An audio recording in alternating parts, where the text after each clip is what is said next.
Welcome once again, everybody, to our third and final day of what has been a glorious weekend of racing here at the Pirelli World Challenge Grand Prix at the Utah Motorsports Campus, presented by EnergySolutions. Known since its inception, of course, as Miller Motorsports Park. Exciting developments happening. The name change just the beginning here at the Utah Motorsports Campus. But, Cal, the one thing that's remained unchanged, this track.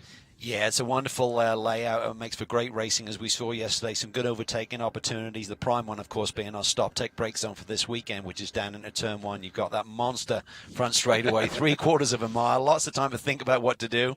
And obviously lots of time to think about how to defend someone trying to make a move on you. And some of the other corners, into Black Rock Hairpin, that is a corner, great overtaking area, but it is an increasing radius, so you could do the overrun. There's so much that challenge presents here, and of course today it's going to somewhat be the heat as well. We are expecting mid-90s here. Yeah, it's the old cliche dry heat, but that doesn't mean inside these cars it doesn't get incredibly warm. No, and the good news is for these guys, we're going off here relatively early in the day. The heat is supposed to ramp up through the course of the afternoon. So some of these guys are going to be running in the Sprint X Championship later in the day. It'll be very different track conditions with the ambient and the track temperature screaming up. And the temperatures you're talking about doesn't just affect the drivers, it affects the cars. In fact, yesterday's race, Vesko Kozarov, who of course is a local, they were dealing with overheating issues to the point, Cal, that it actually damaged the engine in that car, and they are not going to be able to make the start. So of course, for all the local fans here, that is going to be upsetting news indeed. He'll be back, we know that, but boy, did we see a really spectacular race yesterday. I don't see any reason for it to be much different today. No, the grid has been so close here all weekend long, and for Anthony Mantella, what a performance yesterday. He's been showing signs of great pace all season, but to really execute a race like he did yesterday, he showed good, impressive pace, starting from the third row of the grid, 2 or 3 tenths off, but he parked the car early, felt they had a lot more speed in it, just wanted to save the tires for the race. It was the right move. He went to the lead early, held it for a long time, stretched it, had the restart, got a few marbles on his tires. Gottsacker got around. He immediately responded. Then he had pressure from behind, not literally on his tail, but in terms of that gap, kind of came down from like 3.5 seconds down to about 2. But he just responded. He took it all in his stride. He said, I was just easing off a little bit, realized I'd let the gap get a bit too close, and brought it home. Just an amazing run. The thing that impressed me was it really showed his feel for the car lightening, but also the changes in the tires, because as the tires got degraded as the race went on, but the fuel load lightened, he was able to maintain incredibly consistent laps, and it was just an impressive performance on that level. He said the grip was there. He really liked the track conditions, he said, other than when you get the marbles on it. But also he said, just managing to hit the marks consistently, he said it was a special day for him. Yes, it really was. As you said, at the start of the race, he kept bringing the lap time down by 2 tenths as the fuel load lightened.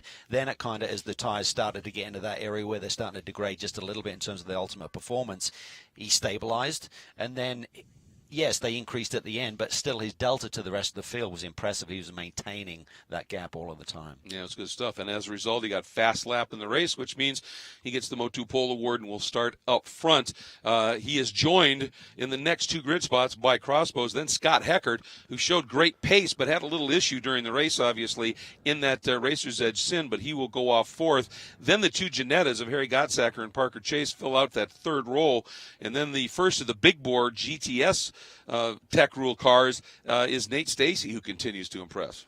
Yeah, he was running very well yesterday, but had a problem with the axle on the car. So they had to do a bit of a change overnight and get that car ready to go. So shame to see him retire yesterday, because the car had been really strong. It looked like he's on for probably a top 5 finish, which would have really kept him in the points chase. So that hurt quite a bit at the end of the day.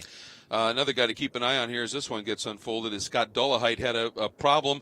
It's just amazing. That car, that driver, they are so fast, but they always have these little problems. And this one was a brake bias issue. Yeah, I believe it was just too much rear brake, what you couldn't get dialed out. What that means is like yanking on the e-brake if you got a rental car and you like to play around. Is basically what it's doing. Is you're braking into the corners, is try to lock up the rear tires and rotate the car around. So that makes it hard on a clear lap, but it makes it really difficult in traffic as you're trying to make a move. You're putting all of the weight to the front of the car. The rear brake is giving you more load on that end of the car and is just going to try and turn you around, so it's not a good feeling. Yeah, there's a good look at our Cadillac Escalade, the official safety vehicle. that we're very fortunate to have with us at all of the events. And we want to remind you once again, it's the disclaimer that I always have to offer. Once we get into the actual show, you're going to be eavesdropping on what we're doing as we're building our CBS Sports Network show. We'll start with that right after the command to start engines, and we come back at that point.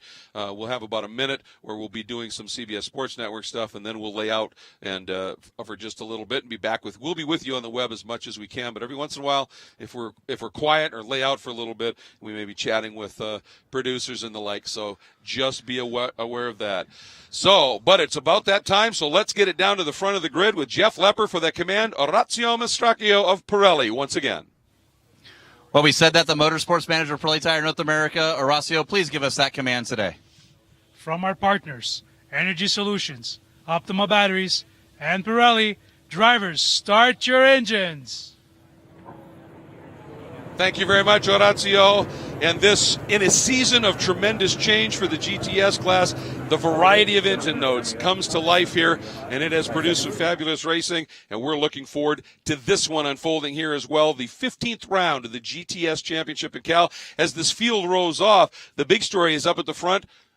In terms of race pace, 3 crossbows will start up front. They were stunning here yesterday, and what a brilliant first Pirelli World Challenge victory for Anthony Mantella. He drove like a professional driver yesterday in terms of grabbing the lead, increasing the lead, and just really managing his tires very well. He then had pressure from this man, Brett Sandberg, towards the end of the event and didn't put a foot wrong. Just a great day for him. Yeah, and got a big gap built in the points. The reason is that Lawson Aschenbach finished in the 7th spot. He will start 11th, so he's got some work to do. And as always, we just want to acknowledge Cadillac and the ATSV pace car that is going to be leading this field out on the installation lap. Remember, second round of these doubleheaders for GTS. It will be a standing start, Cal.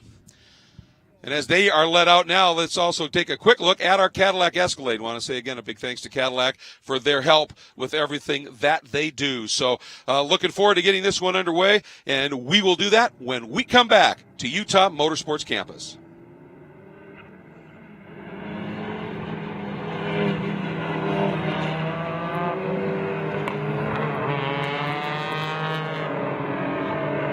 Sorry, I tried to jump in there when you said Cal. Which is fine. Yeah. I didn't realize we already had that shot of the Escalade. I figured we'd use that, so that's my bad. So anyway, folks, with you here on the web and watching here is the field working around here. And this is pretty crucial, Cal, but these guys did have a warm-up earlier in the day, so an opportunity. It's not like they're just coming to this track cold, going right into a race. Yeah, most of the guys went out and put a few laps in just to get a feel for the racetrack. They're allowed to change tires for today's race, so it could be a different dynamic here today when we get back to green flag racing. Much cooler conditions than they raced in yesterday. And as we are watching the field work its way around, obviously developments from what happened yesterday to today's race. And to get a little bit more of a read on that, let's check in with Jeff Lepper. Thanks, Greg. Well, Scott Dollahite and his Lotus Evora had problems yesterday with a broken rear brake bias, so it had a lot of rear brake, really affects the handling on this car. Not to mention ran off the curb, and it knocked the oil cap off the car. They found a rental car that fits the oil cap on that Ford Cosworth turbocharged Lotus engine. They'll be strong here today. Watch for Scott Dollahite. Nate Stacy, while running fourth yesterday, blew the rear end out of the car and spun the axle. They took the whole rear end housing out of Jack Roush's Mustang to put in Nate Stacy's car today. He's not racing this weekend. Look for Nate Stacy to be strong. And the local favorite, Vesco Kozarov, overheating problems yesterday. Not sure if they can make it here today.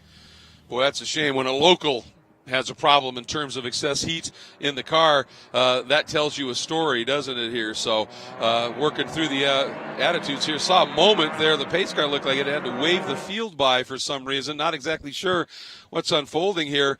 And here comes Mantella. Now, of course, they're just coming around to line up for a standing start. And the field coming around to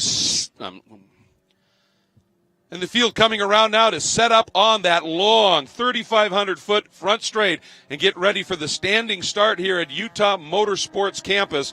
And get ready for this one. And as always, Cal, these standing starts, they just throw in that little bit of an unknown here. They really do, and we've seen guys get really clean starts for most of the year, but if we reflect back to Mid-Ohio in the last round of the championship, What carnage we saw there with the front row getting away slowly. Jeff Courtney was involved. Jade Buford, who's not taking part this weekend. So let's hope it's a much wider front straightaway here. And now let's take a quick look at our Kia Quad Box with the remarkable images from our Replay XD cameras. They offer such an insight as to what's going on during these races. And we're looking forward to seeing a lot of these great shots here as this field now has taken its position. Front part of the field is in position. Oh, Anthony now just getting that car right up on the marks. The rest of the field looking in place. And, of course, watch for that green flag at the back that just indicates that the grid is clear. And after that, the wheel and lights will go on. When they go off, round 15 of this championship will commence. And there's the green flag. So we are getting seriously into the final rounds of this championship and the championship chase. And right now, a standing start could play a key role. Watch for those wheel and lights. They're on. And we are about to go racing at Utah Motorsports Campus. We are green, and Mantella stalls it. Sandberg gets away. Barkey stalled it behind him as well. Both of the Mantella cars dead in the water, Cal. Yeah, that was not what we wanted to see. I think Barkey reacted to Mantella there, who went, he launched, and then just got bogged down, stalls the engine. They've got to get in recovery mode. Great move here for Brett Sandberg. Lawson Aschenbach trying to make some moves as well early. And look at Nate Stacy down to the inside of Heckert, trying to take over that second spot. Heckert's got the spot, though, Cal, in terms of position for this next corner. Look at Dollarhide. He's up to fourth position as well. He's taking advantage with the slow start for the Mantella Autosport cars. Looks like Barkey's back underway, and there is Mantella in the background. They've got going, but a long way back. Yeah, Dollarhide, they topped one session, then they were way at the back dealing with issues. It's been a roller coaster ride for them.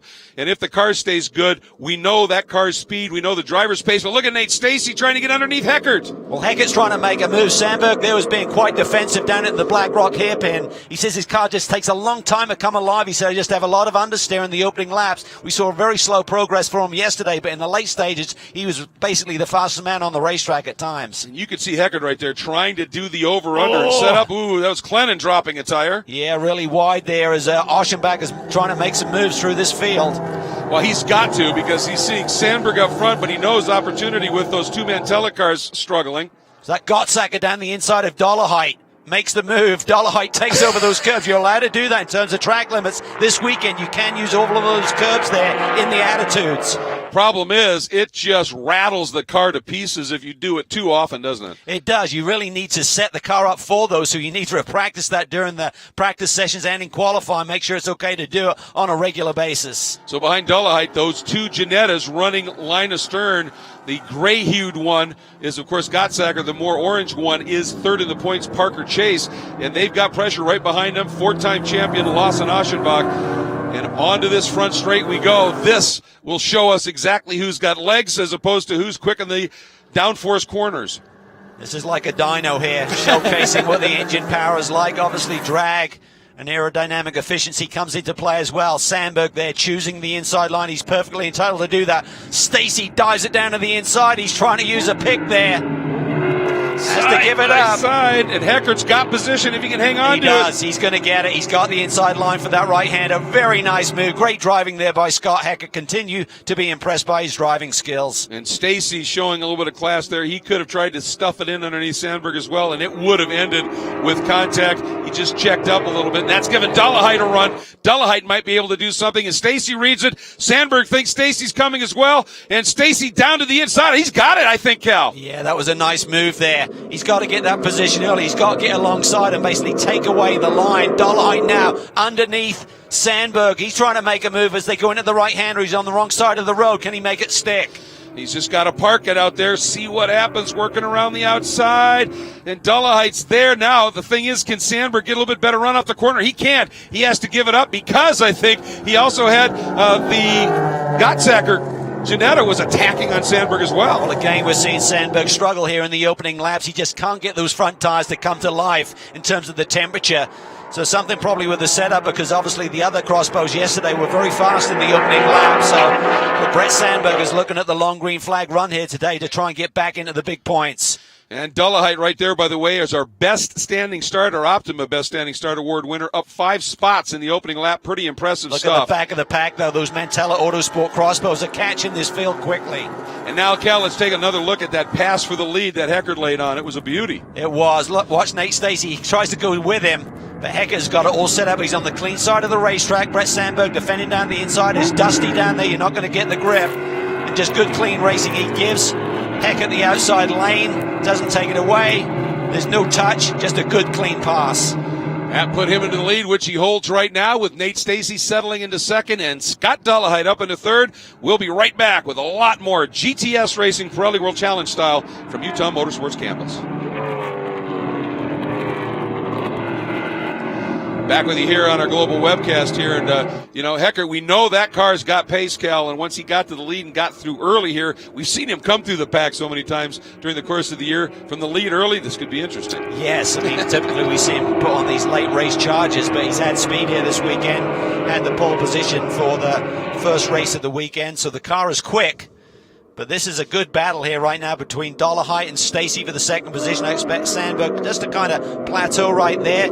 Good to see the 07 car running effectively here today. Had a lot of suspension problems yesterday in the Sprint X race and then the GTS round of the championship as well. Yeah, they've been working hard, that racers group, Aston Martin crew, trying to solve that issue here. And looks like, at least at this stage, things seem to be working well. There goes Lawson Aschenbach in the Camaro, and here comes the rest of the field. And there are the two Mantella cars, Barkey and Mantella himself here at the back of the pack. Boy, they've got a lot of work to do here. Look at that line that Stacey takes.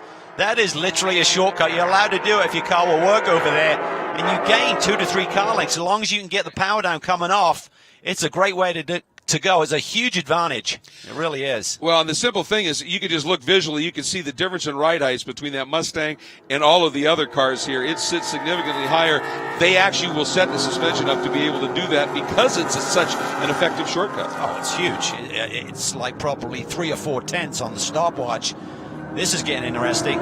Sandberg's car maybe starting to get into its sweet spot a little bit. And Dollahide just not able right at this point here to match the pace of Stacey. Of course, Stacey straight lining through that chicane. That's not hurting him at all. But here you can see Dollahide looks to have a little bit more in terms of that straight line over that KTM crossbow. But as they get down into the brake zone for Sunset and the Aero on those cars, and here comes, that's Parker Chase having a look. He got around Gottsacker. Well, we know he's certainly very racy. Sandberg there just trying to defend right now, just trying to get the car to settle in. And I just anticipate his car getting a little bit quicker in the second half of the race on past season's form.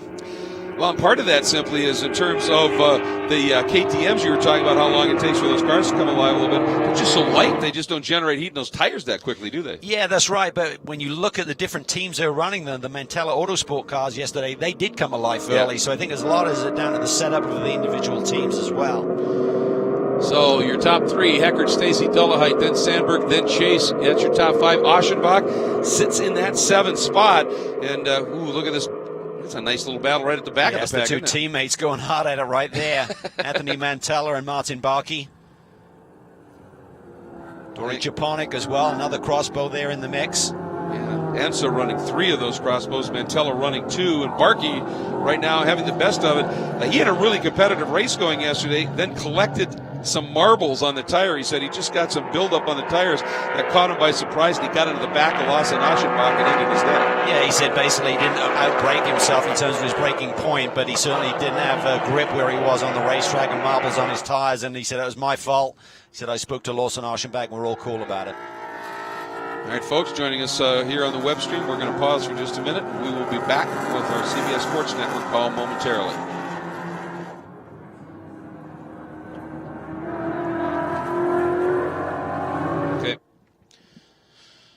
Back at Utah Motorsports Campus, and Scott Heckert in the Sin R1 from Racer's Edge, Cal, continues to draw away the margin up to a 2.5 seconds over Nate Stacey, who's opened up a little bit of a margin over Scott Dollahide, but behind him, it's intense. It is really intense. The top 3 have all run lap times within 500ths of one another. The 58.6 is 158.65 for Scott Heckert, but the fastest lap right now is Scott Dollahide at a 58.60, but it's very tight right there. As they're working through the first couple of corners here, we're going to go real quick and take a look again, Cal, at the start and how that unfolded. And again, that standing start caught out the 2 Mantella cars. Yeah, I did. I think certainly Barkey responded to his teammate right in front who launched, then bogged down, stalls. Everyone gets around them cleanly. Fortunately, it's so wide here on this front straightaway, you can take evasive action. And there you see slow-mo Lawson Aschenbach trying to make some moves as well early. Dropping those left sides, trying to figure out a way to get around those that car of Dullahite in front of him, but just couldn't find the room to make it happen. So he's back in 7th at this stage, and we're always keeping an eye on Lawson and Brett Sandberg because they're the two main points protagonists here. And Lawson, again, still has a little bit of work to do here, but Scott Heckert looking very strong, and it's that really that lead group here of 2 have eased away just a little bit. Now Dullahite's been able to just open a slight gap back to Brett Sandberg. And again, look there, Lawson Osham just all over those curbs. You can see him easily cuts into that gap that Harry Gottsacker has on him. It's just a huge advantage to have if your suspension is that compliant. We've seen Stacey do it as well. He doesn't do it on every lap. He may be worried about damage to the underbody of that chassis.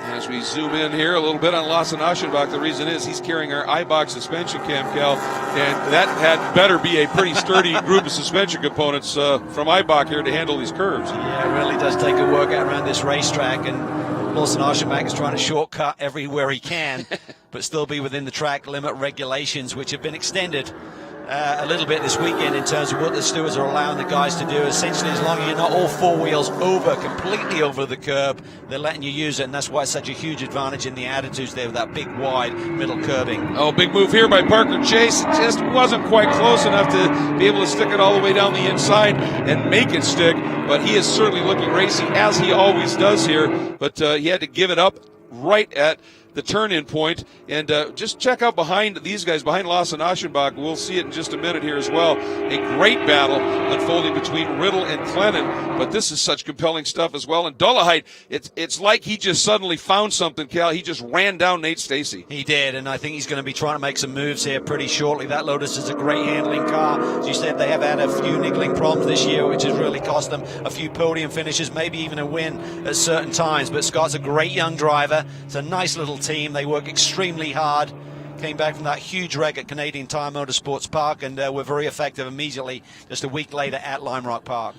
Taking a look, Heckert's last lap was a 58.7. Stacy's a 59.2, so I wonder if the weight of that Mustang is just starting maybe to take its toll a little bit on those tires. Yeah, that's what you would expect. You would expect that Dullahite's car should get quicker in relationship to Stacey as this race moves forward. As we are just over 10 minutes into this 50-minute race here, Dullahite will continue that attack. Parker Chase will continue the attack on Brett Sandberg back there in that battle for 4th, as they've been able to find a little bit of breathing room over Harry Gottsacker, who also has found some room on Lawson Aschenbach. But up front, Scott Heckert continuing to lead the way, doing an absolutely superb job over a great battle for 2nd between Nate Stacey and Scott Dullahite. We'll be right back with more from Utah.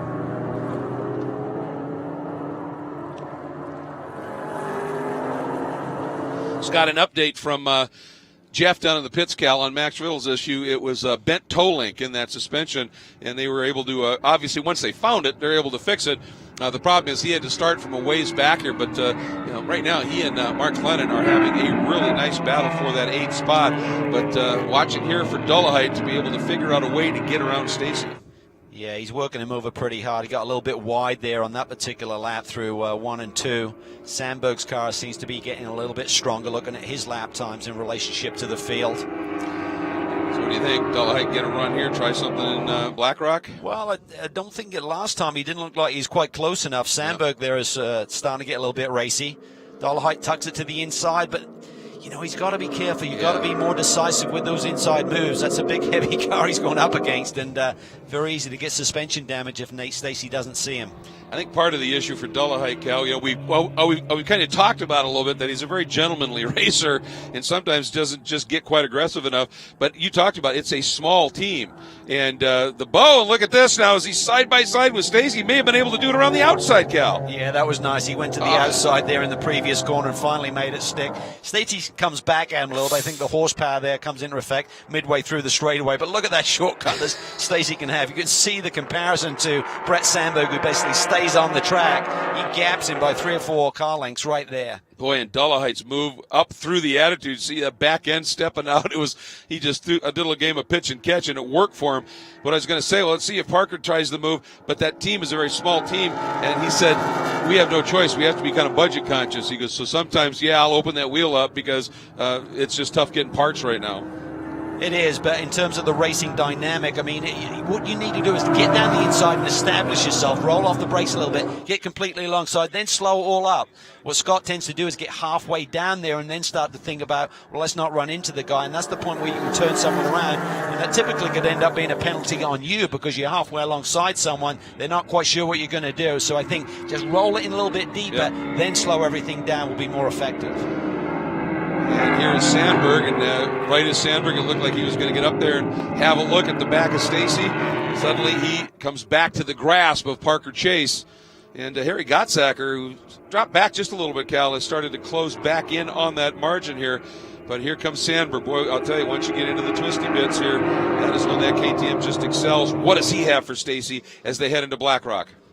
Well, Stacy will stretch him in a little bit right here. It's all about thinking about the big picture. One thing that Brett Sandberg has to be conscious of, remember, you got to do 50% of these races, 25 minutes to score points. I would say that's your go time. That's when you really start to get aggressive. What he can't afford to do with now a 48-point lead over Lawson Aschenbach is to get too aggressive, potentially get taken out and get a 0-point score.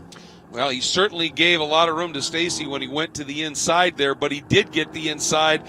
But Stacy, you know he's not going to go quietly through witchcraft, tightening radius on that one. And unless your will play us, let's see, does he get through? Nate tried to stay with it, couldn't do it, Cal, and Sandberg has made it. And you can see he chooses on alternate laps whether to use those curbs or not. That time he chose not to because you've got to band over those curbs. You could literally be right into the side of the car in front of you. So good choice there by Nate Stacy in terms of not using the curbs on that lap.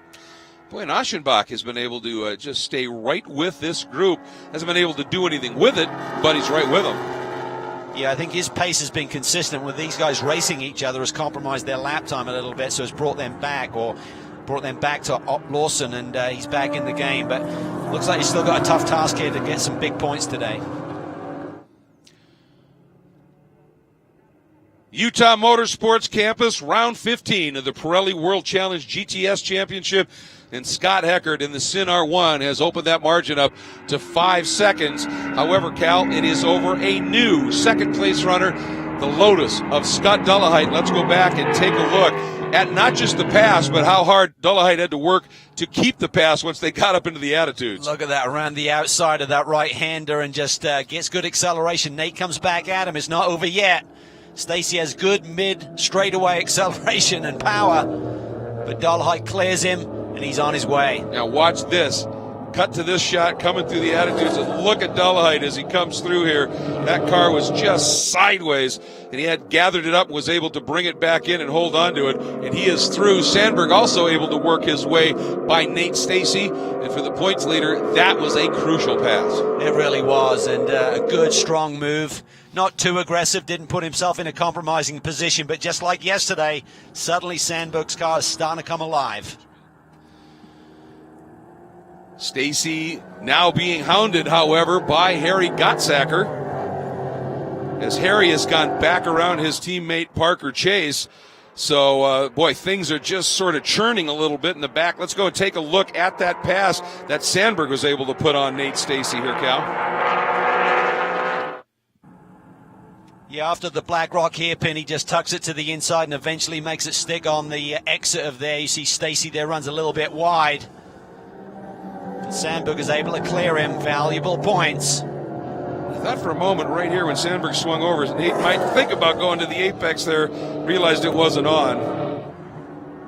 Oh, but look at this now. He's under attack now, Stacy is, from Gottsacker. Yeah, he's backpedaling here a little bit. Was very strong in the opening laps, but certainly right now, Nate Stacy's car does not look strong enough to defend. It doesn't, and the two teammates in the Ginettas having their own little battle. Which one is going to be the first to get around that that lime green machine of Stacy? And again, Sandberg, as he comes out of release down that long front straight, Cal, he's right with Dullahite. You can see Dullahite just opens it up a little bit here. And look at this. That was a near touch by the teammates. Yeah, incredible stuff here. They had the Ginetta factory driver over here this weekend, Michael Simpson, doing some testing with them. Really showed in their pace here this weekend. The cars have been extremely quick, and a good little battle here between the two youngsters. Working through turn 4, and then there's that little kind of a kink, which really is all 4 is, and then the setup here into Black Rock.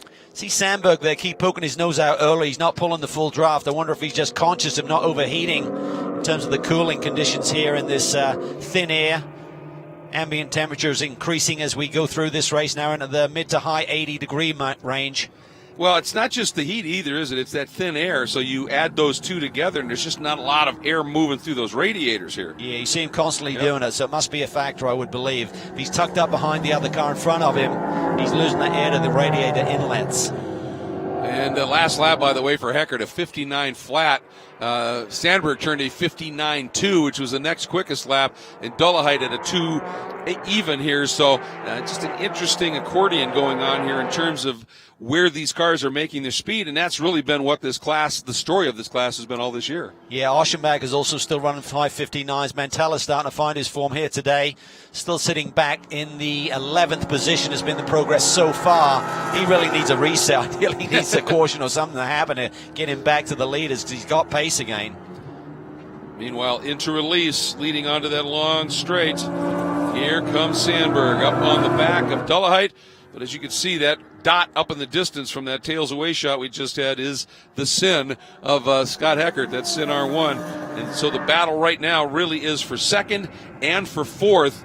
And again, Sandberg shows the nose, Cal. And you're right. You would think normally you'd stay in that draft as long as you can. And he apparently just can't. Yeah, he doesn't want to do that. So good racecraft here in terms of doing the right things, thinking about the big picture, being conscious of everything, all the information that the car and the team are giving you.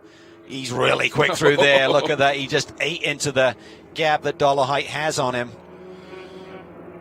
And this is through turn 3, up through the kink that is turn 4. Yeah, he might start to think about it right here. Absolutely. Let's see what happens. He shows that nose, but tucks back in as Dullahite reads it. Yeah, he's going to try the over-under. Yeah, he may be just a bit too close to make that move stick. I think he had a bit more of a gap. He could have tucked it inside of Dullahite there on the exit. Definitely got more pace right now. Oh, he's going to try the outside move, Cal. He's made that work before. It's all a matter of giving each other racing room, and he just ran wide. Yeah, and I tell you what, again, we're not at that 25-minute mark. I would definitely be conscious of that when you're this late into a season and you have a championship lead with the rules the way they are. You got to hit 50% to score any points. So if you're at the side of the road and you don't get to 25 minutes, you get 0 score. You don't get last place position. All right, well, all this is settled for just a second. We're going to dip away for a moment, but we will be back as this battle for second with points implications is on.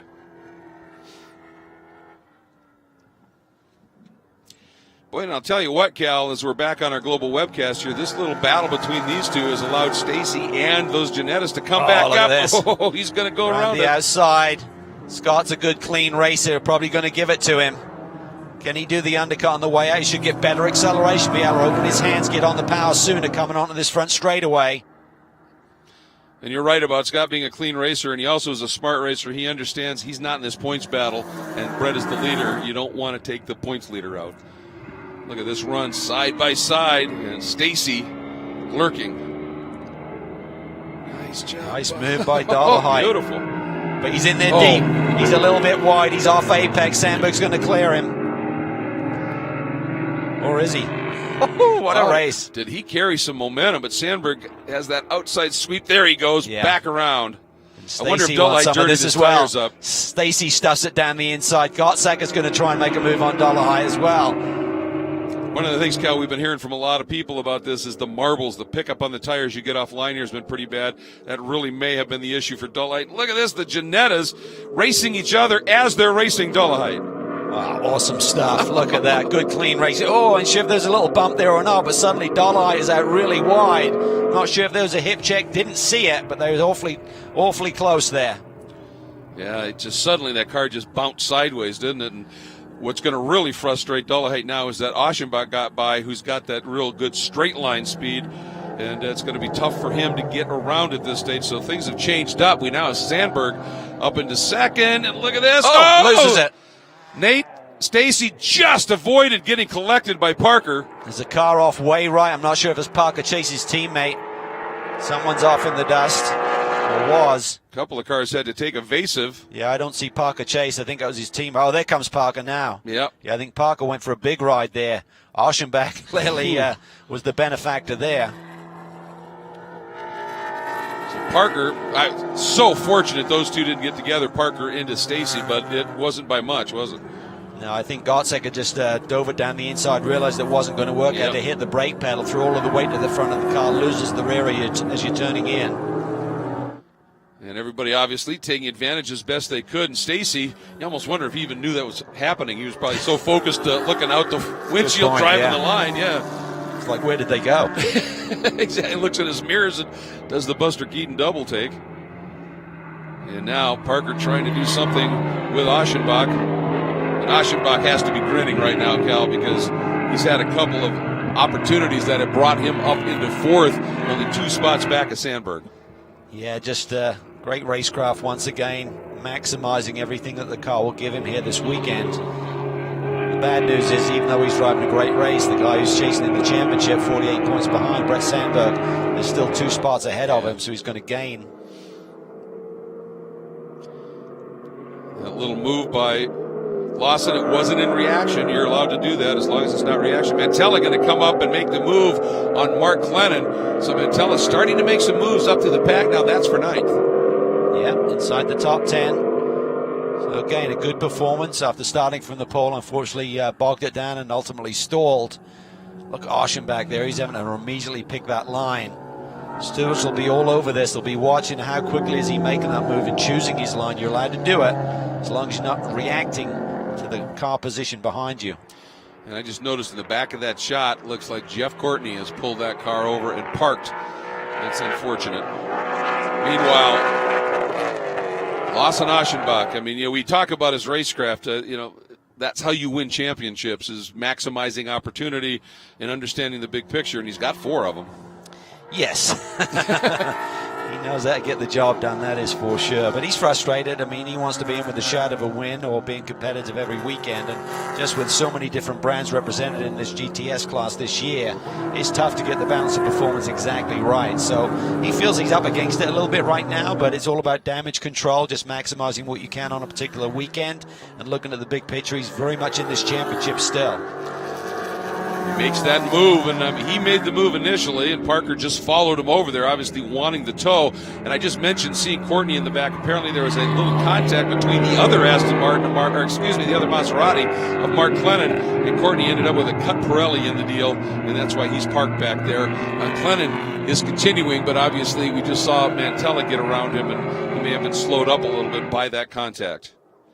Boy, nothing slow about Scott Hecker today. No, this has been pretty dominant.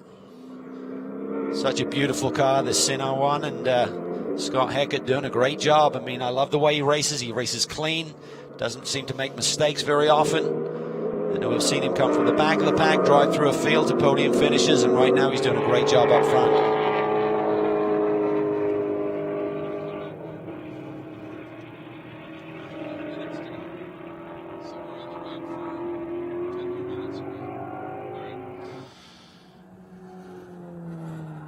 Boy, Lawson has just got to be mega defensive at this point. So far, it is working for him. And the other thing that's changing up a little bit, Cal, Scott Heckert, that last lap, Sandberg was able to run a lap significantly quicker than Heckert, and that margin that had gone up and well over 8 seconds is down to 7.3. Yeah, as we've seen before, Sandberg's car just takes a while to really find its sweet spot with the tire temperatures and the balance. He said it's just the fronts. The fronts won't come in early. We saw him get the lead earlier and then just one by one lost 2, 3, 4 positions. And then it kind of plateaus and then his performance starts to ramp up.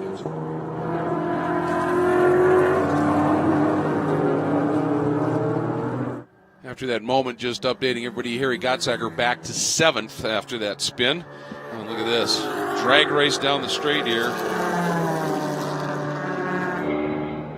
It's all a matter of whether Parker can just stay close enough where he can out-deep him into that brake zone. And it's surprising, actually, because ultimately it seems like Lawson, by the end of the straightaway, is gapping the Ginetta, and he should be aware of that, so I'm not sure why he really needs to go all the way to the left.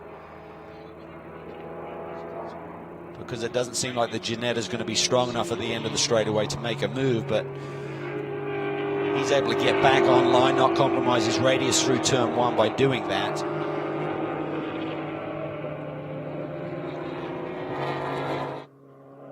again, looking out there is Parker. And Harry Gottsager has reeled in Dolomite once again, so this battle isn't done, but Dolomite's had a day, hasn't he? He really has. Anthony Mantella continuing to make progress forward. He's up to the 8th position and is closing in on the gap to Gottsager and Dolomite, so he may be part of that battle soon. You see him there in the background. He is. He's coming, isn't he? He's gone around Riddle.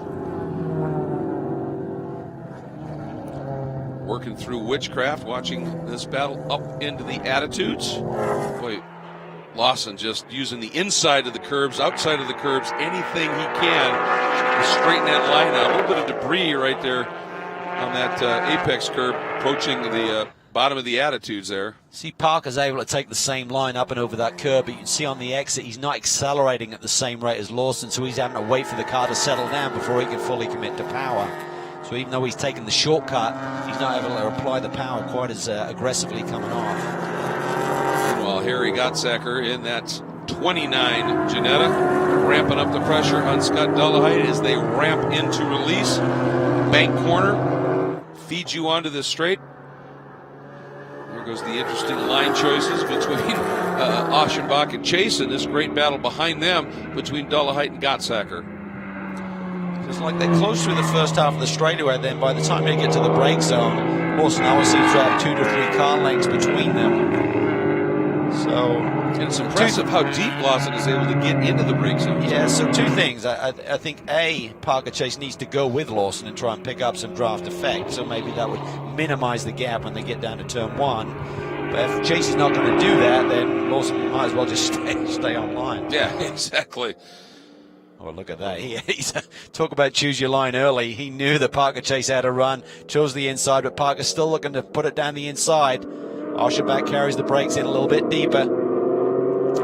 We have seen on occasion this year that Parker has no qualms if he thinks it's on to go a little deep on the brakes. Yeah, no, he's a good racer, but you know he's got good savvy sense of awareness. He knows when he's in too deep, and he'll backpedal out of that situation like he did just there. It would have been easy to get aggressive, get the red mist, and just plow it down the inside on Lawson. He chose not to do that, so that was wide. That was a big catch. Just lost it there. Looked like understeer, but I think he actually lost the rear end to begin with, and then had just straightened the wheel out. Take the steering wheel out of the car. So Parker running just a bit wide, going to lose a little bit of touch here for a moment. We've been watching and impressed, of course, with what Scott Heckert has been able to do today, and in fact all season long. And Jeff Leber, John Meraki must be grinning with what his young charge is doing. Yeah, John Meraki, big grin on your face. When does it come to a point where it starts conservation maybe a little bit for Heckert? Well, right now he's just running a steady pace. We're not the fastest car on the track, but we're right about the fastest, so we're just sitting tight, just holding that pace. He's comfortable at that pace. So you know from your own racing, Jeff, sometimes if you ask the guys to back off, that's when they make mistakes. So we're just keeping him comfortable at the pace he's running at. Well, a lot of smiles down here at Racer's Edge. Yeah, it's just been a great day for that team and for this driver.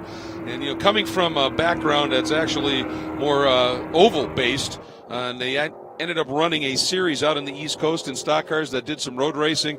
And he had done karting earlier in his years, and he got onto the road courses and won and liked it and said, I want to pursue this. Ended up eventually getting together with John, and they put this program together. And, boy, is this series lucky for that. Yeah, it's a great fit. I mean, John Meraki runs a great operation. He digs really hard, works extremely hard to put out great race cars, and it's shown today in the performance of that Sin. This battle is not going anywhere. Aschenbach's then going to choose a really dramatic inside line on the approach to the Black Rock here because he knows that Parker Chase has some speed. Chase looks to the inside there.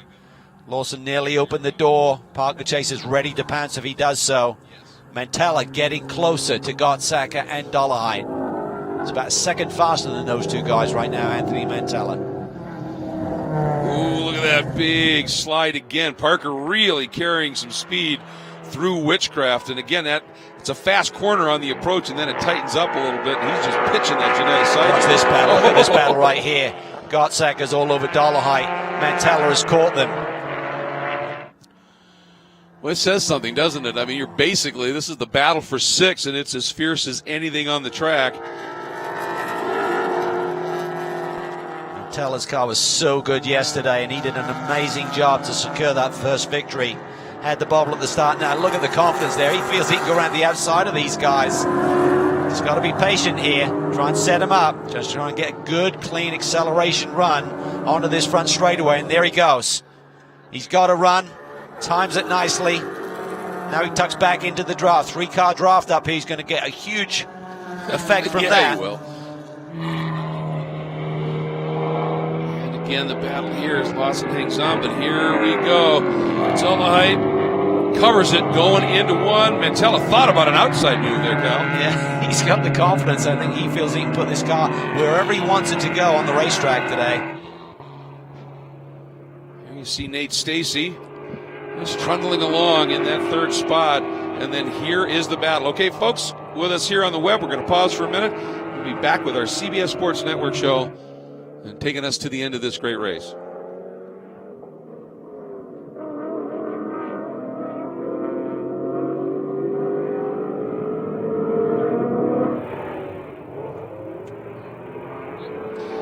A tremendous battle is on for the 4th spot here in this 15th round of the Pirelli World Challenge GTS Championship. Parker Chase and Lawson Aschenbach and Cal, they have been at each other's throats for a while here. Parker finally able to sneak his way through. He did. It was a great pass there, and he immediately tried to go a little bit defensive, and that was in reaction to Lawson Aschenbach, so he's got to be careful with that.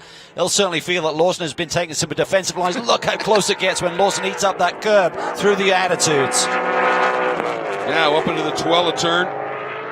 Very quick left-hander that leads them onto the short chute into the final 2 corners. And I would think your Lawson just wants to stay as close as he can to try and do something down this front straight, Cal. In the background, Mantella has got around Gottsacker. So Mantella's up to the 7th position, our pole sitter. All right, here we go. Wind up into release. There are those 3 cars continuing to battle, and so now he is going to start to work on Scott Dullahite. And for Scott Dullahite, of course, when we went to break, he was a lot farther up the order, Cal. But here's what happened, and it was a series of passes, wasn't it? Yeah, just amazing racing between these 2 guys, giving each other some racing room, and finally Brett Sandberg gets the move, but Dullahite comes back at him, got the pass done again by the end of the lap. But then Sandberg, just a man on the move. Stacy stuffs it down the inside. Dullahite's tires are probably a little bit dirty by running wide, and everyone's on the attack. And then you can see Gottsacker looks underneath, and then watch this move here as those 2 guys come through and got completely wide. Nice save there. Yeah. Aschenbach takes advantage of the situation. Then Gottsacker deep on the brakes into the attitudes. Has to slow it down. Gets it a bit wrong. Quick spin. His teammate goes for a ride as well. Watch this. Parker Chase has to take evasive action. Big benefactor there is Lawson Aschenbach. Absolutely launched him up just a little bit, and that helped as well. So, and then the interesting moment was I don't think Nate Stacy even knew what was going on there because he'd already turned in, focused onto the rest of the attitudes when Gottsacker snapped around, and he didn't realize it was a couple of widths of paper between that and possible contact. But now, as you watch Heckert continuing to draw away, Parker Chase is that move around Lawson Aschenbach. Does he have anything in the late going here to be able to run down Nate Stacy? Well, his car's a little bit loose, so he's got to be careful. There's still 12 minutes on the board here, so he's got to be effective. Look at this. Mantella really putting the pressure on Dullahite. Dullahite's a little bit behind here in the rhythm through that section, but Anthony's not close enough to take advantage. This is that battle for 6th. It's Heckert and Sandberg. They both have pretty big gaps between them, but then Stacy now only 2 seconds back to Parker Chase. This is a great battle. Really fun to watch these drivers progress through the season in terms of their speed, their racecraft. Everyone's doing a great job. Certainly makes it exciting. Look at this great angle here. Those are those 2 corners we talk about, wind up and then release. And release has some banking to it, so you can go into it a little high, drop down, and get a good drive off. But if you do that, Cal, you always run the risk of having somebody duck underneath. And if you're lost, you saw how long that shot was from that high camera, that how long this straight is. And if you're slow that whole straight, aren't you? Oh, yeah, it's really just, oh, look at this. This is a late move. He's not going to get it done there. Tries to take it in a very shallow angle. Dullahite defends nicely, cleanly. Anthony needs to be a little bit closer. That's where he's really quick through that corner. Really rolls a lot of speed through the apex. Now he's just got to tuck it close. Got to be close here. Dollarhide drops the wheel. Doesn't lose any ground. How aggressive with Anthony Bede here down into the brake zone. And here comes Gottsacker trying to get back. Oh, and he does it again. Contact just gets into the nose as he comes across. Yep. He's just got too much rear brake bias, it looks like, when he tries to really run in there deep. He's just planting the front end and loses the rear. Let's watch it again here, Cal. Takes it incredibly deep, just like he did to the Attitudes. He's just losing the rear end. Slight bump there, probably not major damage to Mantella, but stymies his progress. Dollarhide's involved. Oh, what happened there? I didn't see contact there. No. So, well, maybe let's take another look at it if we can, because we completely didn't see that here. Yeah, we're going to run one and slow it up just a little bit here as Dollarhide just sits. Watch it again here, Cal. Gottsacker comes in there. Anthony gives him the room. Then he's sideways. Oh, he did hit. There was a good hit. Yeah, we were not sure if the left rear is broken on Dollarhide's car or whether it shut something down with the drivetrain. Oh boy, and as we're closing in on the finish here, we have a full course caution has just been called. So there are the double flags waving, so we're under full course caution here. So we're going to go to break, but before we do, we want to remind you that if you're big fans of the series and you'd like to know what's going on with the Pirelli World Challenge throughout the course of the year, not just at the races, just do it through social media. In first place to go is the Pirelli World Challenge website at world-challenge.com. Great video content there, including links to all the live webcasts. You can, of course, check it out at Facebook. Just search the Pirelli World Challenge fan page. Or on Twitter, just look for the handle at WC Racing. And for all things racing, always take a moment and check out Motor Trend On Demand, which includes the archives of the Pirelli World Challenge races. And you can start your free trial at motortrendondemand.com today. So as we sit under caution, we're going to step away. Hopefully we'll be back in time to get some green flag racing to the finish.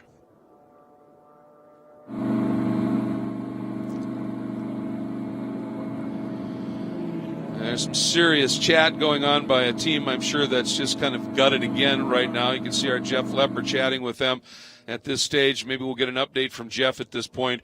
But I'll tell you what, suddenly the game is afoot at the front, huh? Yeah, it's game on for Brett Sandberg. Heckert's got a strong car, though, yes, so it's not going to be easy pickings by any stretch of the imagination. Oschenbach, chance for him to cool his tires off a little bit. He'll be looking for more than 5th place where he sits right now. And Anthony Mantella, he's cleared that group, obviously. I don't think his car is damaged with that little bump that he got. Didn't see it on the initial run. I was so focused on how the run there by Gottsacker was going to affect Mantella. Didn't see that he bumped Dollarhide initially. I think there's a light bump on the left front of Mantella's car, but I think it's okay. Yeah, it looked like maybe it took one of those little dive planes off, but nothing else. But, Jeff, what's the word from the Lotus pit? Well, damage to the left rear of that Lotus of Scott Dollarhide. That's the biggest problem. The other problem, they can't get the car refired because they're still having those electrical shifting gremlins that plagued them earlier on the season with the steering wheel. Oh, boy, so it's possible the car's drivable and even raceable, but he can't get it going, Cal. That'll frustrate you. It's just such a disappointing end to this run. Gottsacker's in. I'm not sure if this is for damage or maybe Stewart's decision in terms of him being at fault there with the contact, but you shouldn't be able to serve a penalty under caution. Just assuming this, just take a look. Here's the tails away. Look at this. Just gets in there really deep. As soon as he turns the wheel, he's fine until he turns the wheel, and then it's just going to loosen up that rear end. Clobbers Dollarhide actually spins him around, as you can see, and Mantella just takes a light bump to the front. All right, and what's the update on Gottsacker, Jeff? Damage here to the right front of this Ginetta G55, this Performance Motorsport Group team, looking at all the damage, trying to see what's going on. And I think they're going to go ahead and send Harry back out. He's got his hands up like there's a problem with the car that the crew hasn't found yet. You see right there, yeah, there's that wrinkle on that right side. And, of course, if he does go back out, you can't do any kind of a penalty in terms of drive-through during a caution. Oh, and that's it. Day over, it looks like he's crawling out. Yeah, he's obviously feeling something that's a lot more serious than the crew are able to observe there, just taking a quick glance at it. Got to be something inside that right front suspension component. Well, they're getting him first back thing, up again. he's a youngster, but first thing is wait for the crew to call it a day. He can't do it from the driver's seat. It could be a quick fix. Exactly. They're definitely thinking it maybe it's fixable, working on that right front corner. Needs to get buckled back in case they do a quick fix, which is unlikely, but you never know.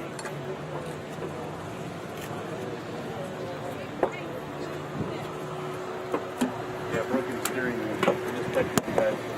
Well, now he is crawling out at this point.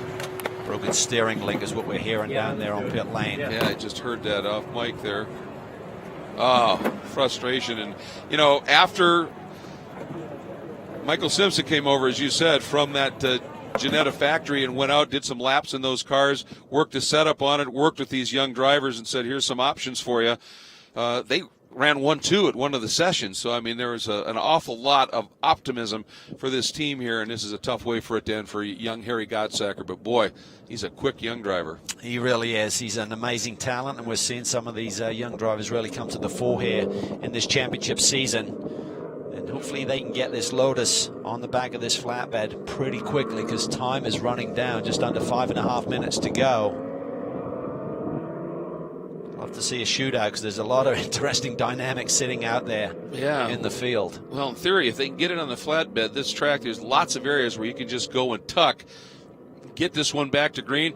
One of the races we had earlier this weekend, the touring car race, ended up with a one-lap shootout in the end of it, and it was absolutely stellar and remarkably clean as well. So it might just happen again here.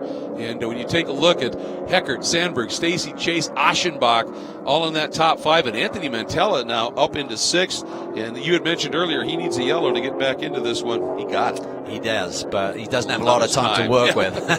But, could that be an effect on Lawson Aschenbach in terms of the delta between he and Brett Sandberg, trying to minimize the points damage here this weekend? Came into this round 48 points behind, but right now Sandberg has 3 positions on him once again, so that will increase unless he can do something here in the final moments.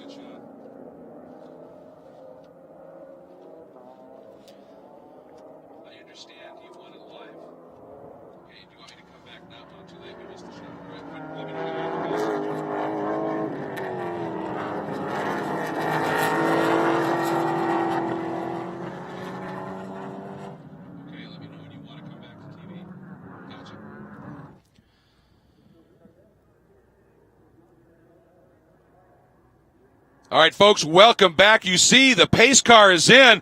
A remarkably quick cleanup. We are back to racing, and Cal Lawson Aschenbach senses opportunity, moves to the inside as Heckert checks out. Max Riddle there, an amazing restart. He gets inside of Anthony Mantella and splits the gap. What a move by Riddle. Riddle starting that restart in the 6th spot after the caution. He's going to be much farther up the order as we get down into turn 1. And there we go. He has made it all the way up to 4th, Cal. What a restart. Perfectly timed. Can he do any more? Can he get on the podium? This is a brilliant last gasp run for a podium finish here for Max Riddle. Aschenbach is trying to come back at him. There you see Parker Chase. Mantella has been dropped a little bit here on the restart. He had the same problem yesterday, just getting those tires cleaned off. In terms of timing, we will be white flag next time by. And look at Stacy taking a run at Sandberg, and Aschenbach is urging him on. Sandberg has a quicker car to roll speed through, but Stacy took away the track position. Look at Aschenbach trying to get inside of Riddle. Couldn't do it, and here comes Parker Chase. Chase to the inside of Aschenbach. They go side by side. They call this corner knockout. Hopefully it won't be just that. Yeah, don't be too literal here, guys. And look at this. Mantella showing his nose. He's not up close enough, but he got underneath Parker Chase. This is going to be tight there right at apex. Couldn't quite get the move done, but he's inside of Aschenbach. This has hurt Aschenbach in terms of this restart. It certainly has. But look at that, Nate Stacy, how much he gaps the field by climbing over that curb. That's an amazing advantage to have. And Aschenbach using the curb as well. Got a nose underneath Mantella. Did he make it stick? He did. What a move. Ooh, and then a big lurid slide. Aschenbach absolutely on the limit, but he understands what's at stake here. And now Barkey shows the nose to his teammate Mantella into wind up and release. Aschenbach fighting for his championship life right now. Every position, every point is so crucial. And here we go. This great shot. That is release. Launching. Look at the lead that Heckert has already built up. And then you've got Stacy, then Sandberg, but then this battling going on. And again, Aschenbach, monster defense mode as we start our last lap. This is going to be fascinating here. Sandberg, can he catch back up to Nate Stacy? It seems like that car did not come alive again. Riddle is showing really impressive pace here after this restart. Mantella, can he make a move on Lawson Aschenbach and repay the favor here on the final lap? Well, they're into the part of the track where those KTMs live and rule here, it seems. Look at Lawson just throwing the car around, trying to hang on. And watch this exit out of turn 4, that little kink. I'll venture he's going to be way tight to the inside again. Absolutely, there he goes. I think he compromises a little bit of speed, but he's got that track position to defend down into the hairpin. Riddle had to do the same on Parker Chase, but Mantella's ramp to the outside. He's probably going to make it stick. Aschenbach tries to swing out wide. Yes, he does. He takes the line away from him to perfectly legit. Oh, Mantella stuffs it to the inside. What a move. Moves him aside. Can Barkey take advantage? Yes, he does. Oh, and a touch. Teammates touch. Unbelievable what Barkey's threw on both. I think Mantella made that move and then ran out wide, got in the dirt, couldn't make it stick. A little bump for his teammate. Aschenbach takes the position back.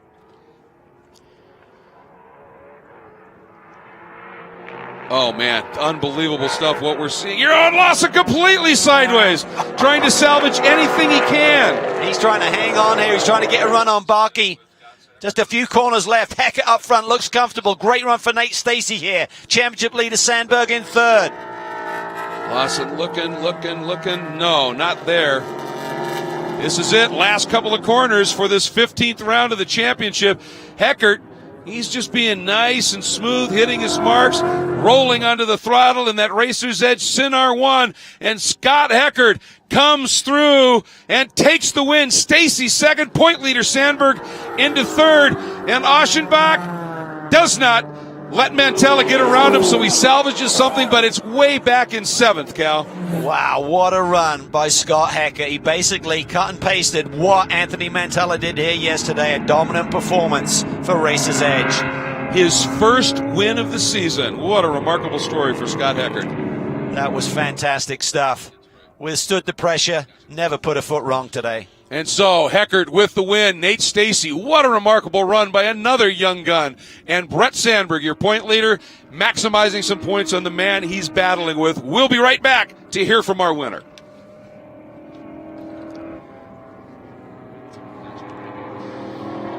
Well, that late caution certainly set up some fireworks here. And Heckert doing just a superb job of just doing what he needed to do out front. But the guy who really impressed me in that last run was Nate Stacey. Cooled off the tires on that big, heavy Mustang and was extremely racy and laid a pass on point leader Brett Sandberg. Just some great stuff. And Max Riddle, that restart, Cal, that was a thing of beauty, no question about it. But I think maybe our move of the race, our Cadillac move of the race, is going to be Martin Barkey's pass going from 8th to 6th, basically in one corner, and even being willing to grind by his teammate Anthony Mantella here. So, boy, what a sequence that was. But the racing just phenomenal at the front. And for Scott Heckert, his first win. What a great story that is. Of course, Jade Buford has a few this year in that car, but for Heckert, that was great. But let's go back and take a look at that pass here. And it all started up in here, as you can see Aschenbach defending a little bit. Mantella trying to ramp the outside. Tries to go to the outside. Coming off the corner, Aschenbach just washes out, takes the line away. Anthony then looks to the outside. Then his teammate takes a peek, and then Anthony just stuffs it down the inside. Good clean move. Let's see what happens on the exit. He's now wide there. Barkey gets a good run. Anthony struggling for grip. There's a little bump there. And then Aschenbach gets the acceleration, gets the power down, and takes the position back. Just that little bit of a tap between teammates, but it wasn't anything awfully egregious.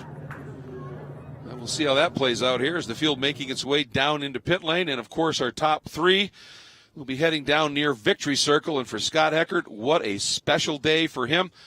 And another win for the team. I think it's the fourth for the Sinar 1 on the year. That's not too bad either.